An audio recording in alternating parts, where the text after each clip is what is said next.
నిన్న జగన్మోహన్ రెడ్డి గారు press meet పెట్టేసి ఒక విషయం మాట్లాడారు.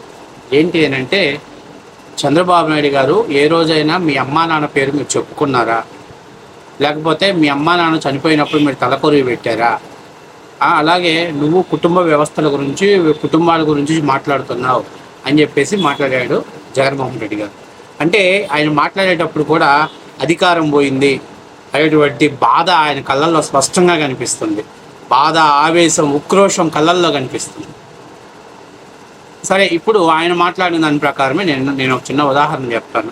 జగన్మోహన్ రెడ్డి గారిని వైఎస్ రాజశేఖర రెడ్డి గారు లేకపోతే జగన్మోహన్ రెడ్డి గారు మీరేంటి ఒకసారి మీరు ఆలోచించుకోండి. వైఎస్ రాజశేఖర రెడ్డి గారు కానీ ముఖ్యమంత్రి కాకపోతే, అసలు రాజకీయాల్లో లేకపోతే వైఎస్ జగన్మోహన్ రెడ్డి గారు ఏంటి? Nothing, zero. రాజశేఖర రెడ్డి గారి ప్రతిపక్ష నాయకుడిగా ఉన్నప్పుడు ఎప్పుడైనా నేను రాజారెడ్డి గారి కుమారుణ్ణి అని చెప్పుకున్నాడా? ఎందుకని? రాజశేఖర రెడ్డి గుండా రాజారెడ్డి గారికి పేరు వచ్చింది. రాజశేఖర రెడ్డి గారు ముఖ్యమంత్రిగా ఉండి పరిపాలన చేస్తూ దుర్మరణం చెందారు కాబట్టి ఆ యొక్క పేరుని, ఆ యొక్క లెగసీని సొంతం చేసుకోవడం కోసం నువ్వు మాటకు ముందు మా నాన్న, మాటకు తర్వాత మా నాన్న అని చెప్పేసి ఊరు వాడ ఎన్నికల్లో ప్రచారం చేశావు. సరే, 2019లో ఇంకా బ్యాక్ స్టోరీ కూడా చెప్పాలి, దాని తర్వాత చెప్తాను. సరే, 2019 ముందు మీ ప్రీతమ రాజశేఖర రెడ్డి బిడ్డ మీ వైఎస్ జగన్మోహన్ రెడ్డి వచ్చాడు, మీ ప్రీతమ రాజశేఖర రెడ్డి బిడ్డ వైఎస్ రాజశేఖర రెడ్డి బిడ్డ జగన్ వచ్చాడని చెప్పి ఊరు వాడ టంకా వేసావు. నాన్న రాజ్యాన్ని తీసుకొస్తానని చెప్పావు. సరే, ప్రజలు కూడా రాజశేఖర రెడ్డి బిడ్డ పోనీలే పాపం ఒకసారి అవకాశం ఇద్దామని చెప్పి అవకాశం ఇచ్చారు. ఇచ్చాక ఏం చేసావు? మొదట నాన్నని పక్కకు జరిపావు. సరే, నాన్నని పక్కకు జరిపాడులే, ఏమైందిలే అని చెప్పేసి నాన్న పక్కన నువ్వు వచ్చావు. చివరిలో ఫినిషింగ్ ఏమి ఇచ్చావు? నీ లోగోలో నాన్నని లేపేసావు, నీ బొమ్మను పెట్టేసుకున్నావు. అంటే ఇప్పుడు నేను అడుగుతున్నా, ఈ సిస్టమ్ ప్రకారము ఎవరు తండ్రి మీద తండ్రి యొక్క పేరుని వాడుకొని అధికారంలోకి వచ్చారు? తర్వాత ఎవరు తండ్రి పేరుని తీసేసి ఆ స్థానంలోకి నువ్వు రావాలనుకున్నావు? ఒకటి. రెండవది, 2014 నుంచి 19 వరకు కూడా వైఎస్ఆర్సీపీకి గౌరవ అధ్యక్షురాలుగా విజయమ్మ గారు ఉన్నారు. గెలిచిన తర్వాత కూడా పార్టీ గౌరవ అధ్యక్షురాలుగా విజయమ్మ గారు ఉన్నారు.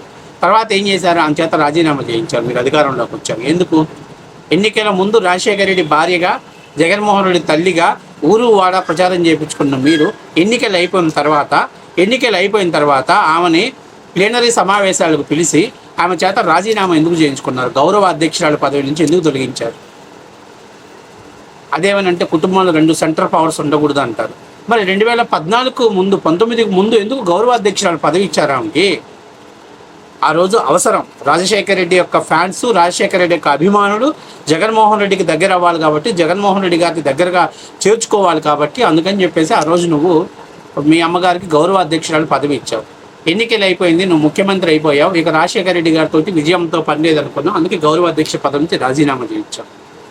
ఇప్పుడు నువ్వు మీ నాన్న పేరు ఎందుకు చెప్పుకున్నావు అంటే, జగన్మోహన్ రెడ్డి గారు అంటేనే రాజశేఖర రెడ్డి గారి కొడుకు, రాజారెడ్డి గారి మనవడు అనేది తర్వాత వేరే విషయం. ఎందుకంటే రాజారెడ్డి మనవడు అంటే మళ్ళీ రాజారెడ్డి గారు ఏం చేశారు, రాజారెడ్డి గారి చరిత్ర ఏంది, రాజారెడ్డి గారు బ్రిటిష్ వాళ్ళ దగ్గర ఏం చేశాడు, ఇవన్నీ ఈ స్టోరీలన్నీ రావాలి. అసలు ఆ స్టోరీ అవసరం ఉందా?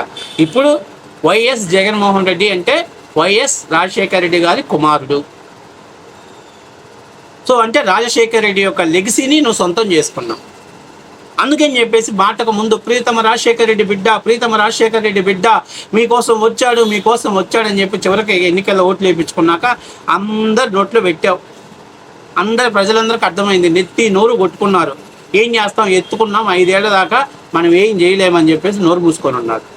నీకు అవసరం కాబట్టి, నీకు ఒక ఐడెంటిటీ కావాలి కాబట్టి, నువ్వు ఎవరు వైఎస్ జగన్మోహన్ రెడ్డి అంటే ఎవరు, వైఎస్ రాజశేఖర రెడ్డి గారి కొడుకు అని చెప్పుకోవటం కోసం అని చెప్పేసి నువ్వు 2019 ఎన్నికల వరకు కూడా ప్రీతమ రాజశేఖర రెడ్డి బిడ్డని అని చెప్పి చెప్పుకుంటూ వచ్చావు. ఓకేనా? సో ఎప్పుడు కూడా రాజారెడ్డి గారి మనవడిని నువ్వు చెప్పుకోలేదే? ఎక్కడని చెప్పావా? వైఎస్ రాజశేఖర గారి మనవడిని నేను, రాజారెడ్డి గారి మనవడిని. ఎందుకని? రాజారెడ్డి గారి పేరు చెప్తే రాజారెడ్డి గారు ఏం చేశారనే దాన్ని ప్రజలకు చెప్పాల్సి వచ్చింది కాబట్టి చెప్పలేదు.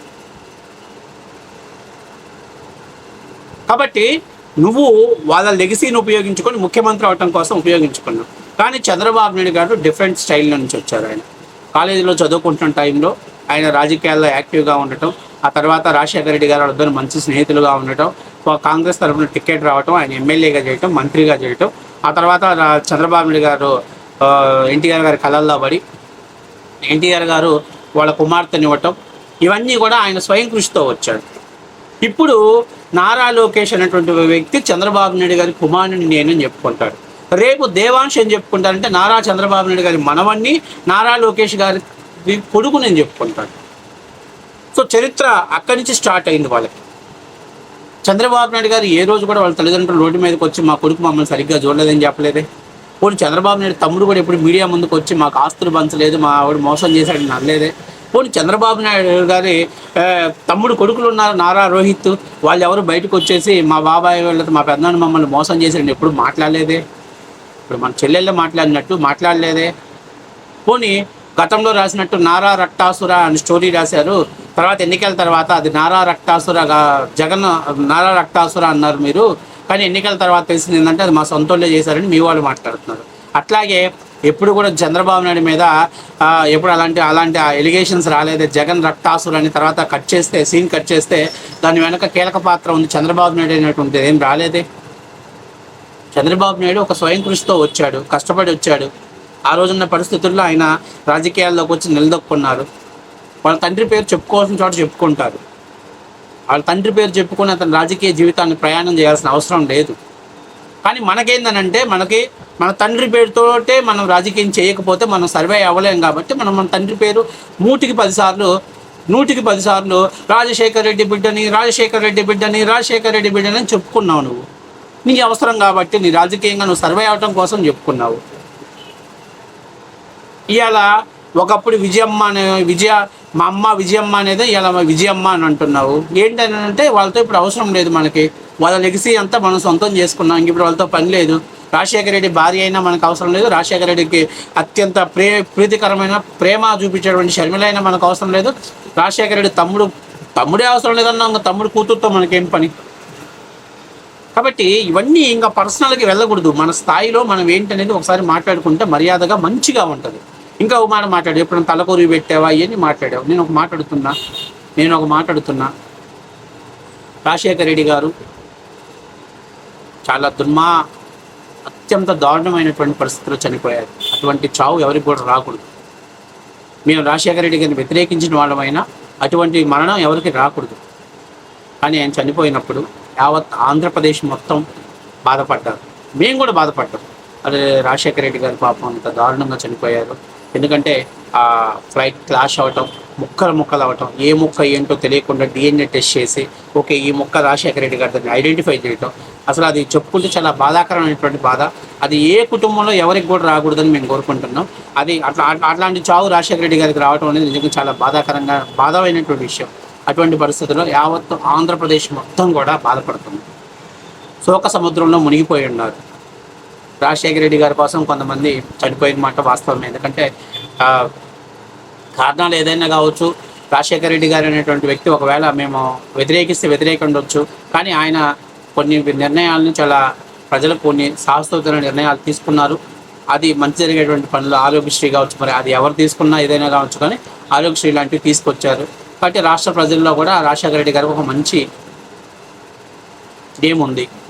అలాంటి వ్యక్తి, మంచి పరిపాలన చేస్తున్నటువంటి వ్యక్తి చనిపోవటం అత్యంత బాధాకరమైన విషయం అని మేము అందరం కూడా బాధపడుతున్నాం. కానీ ఒక వ్యక్తి మాత్రం నన్ను ముఖ్యమంత్రిని చేయాలని చెప్పేసి కేంద్ర ప్రభుత్వానికి అంటే UPA ప్రభుత్వానికి ఒక అల్టిమేట్ జారీ చేయడం కోసం అని చెప్పి సంతకాలు సేకరించే పనిలో బిజీగా ఉన్నారు. ఇది నేను చెప్పింది కాదు, అప్పట్లో కాంగ్రెస్ ఎమ్మెల్యేలు చెప్పారు. మా అందరి దగ్గర సంతకాలు తీసుకున్నారని చెప్పారు. నేను అడుగుతున్నా,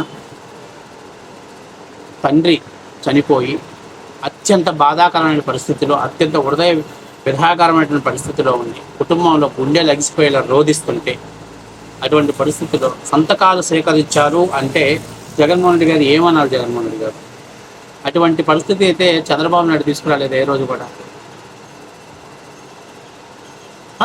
అంటే ఇవన్నీ మాట్లాడుకుంటారనే జనాలు మాట్లాడుకోవాల్సిన అవసరం ఉందని చెప్పి మీరు ఆ పదాలు వాడుతున్నారా? మీ నాన్నగారు చనిపోయినప్పుడు నిజంగా నువ్వు రాజశేఖర రెడ్డి గారు బిడ్డవు కాబట్టి మాకంటే నీకు ఇంకా ఎక్కువ బాధ, ఎక్కువ దుఃఖం నీకు రావాలి.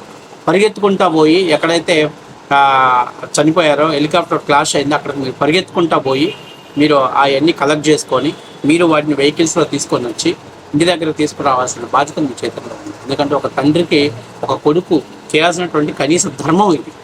కానీ మీరేం చేశారు? సంతకాలు సేకరిస్తారు. ఎందుకు? సీఎం కుర్చీ కావాలని. మరి చంద్రబాబు నాయుడు ఇప్పుడు అట్లాంటి సంతకాలు సేకరించలేదే. ఇవన్నీ ఎందుకు మాట్లాడుకోవటం అవసరమా మనకి? అయిపోయింది, పోస్ట్ మార్టం జరిగిపోయింది. ఇంకా ఏమైంది ప్రజలందరూ కూడా తెలిసిన విషయాన్ని మళ్ళీ రీపోస్ట్ మార్టం చేసుకోవాల్సిన అవసరం ఏంటని అంటే, మీరు మాట్లాడే మాటలను బట్టి మిగతా వాళ్ళు మాట్లాడాల్సి వస్తుంది.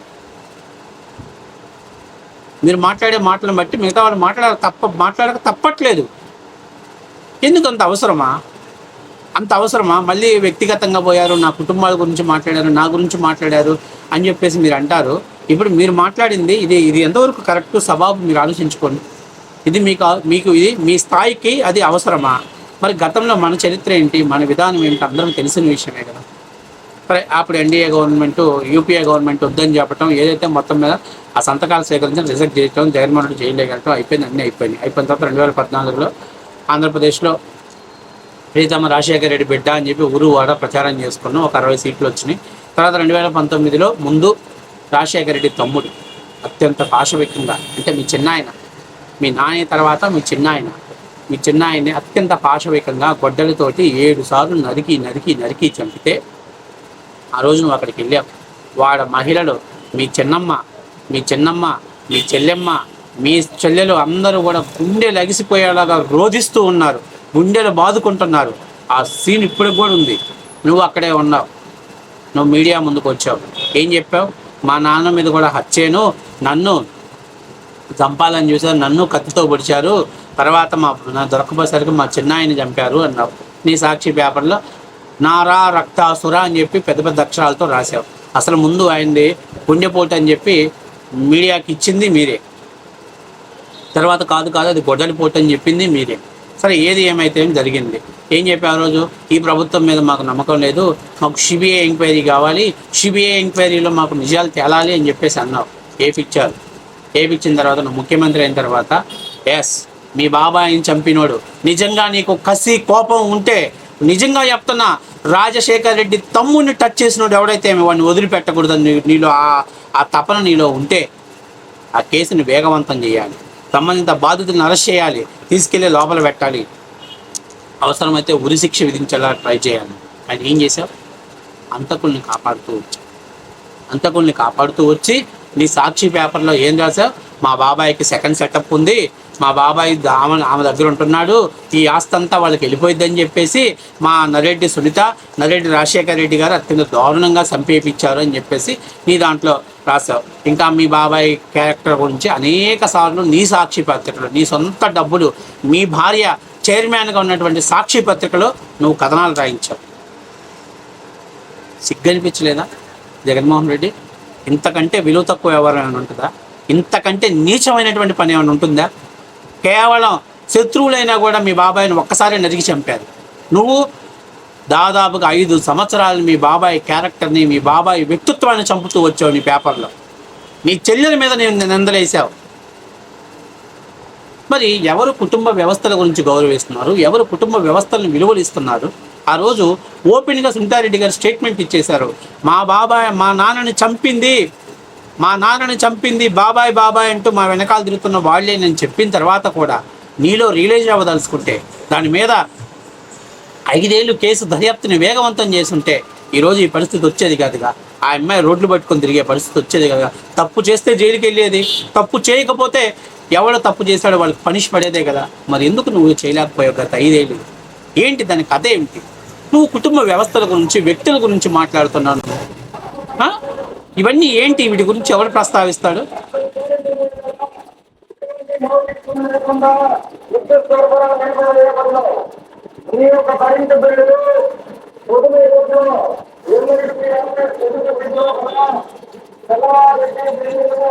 ఆలోచించుకోవాల్సినటువంటి అవసరం ఉండాలి కదా.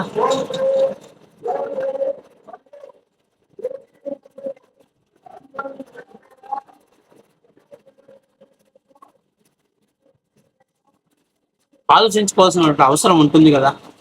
ఏదైనా ఒక మాట మాట్లాడితే దానికి క్రెడిబిలిటీ ఎంత ఉంటుంది, తర్వాత నా గురించి ఏం మాట్లాడుకుంటారు, గత 5 ఏళ్లుగా నేను ఏం చేశాను, వీటి గురించి మాట్లాడుకుంటారని వచ్చుగా.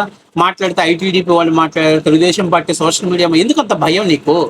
ఏం తప్పు చేశారు? ఐటీడీపీ వాళ్ళు చేసిన తప్పేం చూపించండి. మీలాగా బూత్ కామెంట్లు పెట్టారా?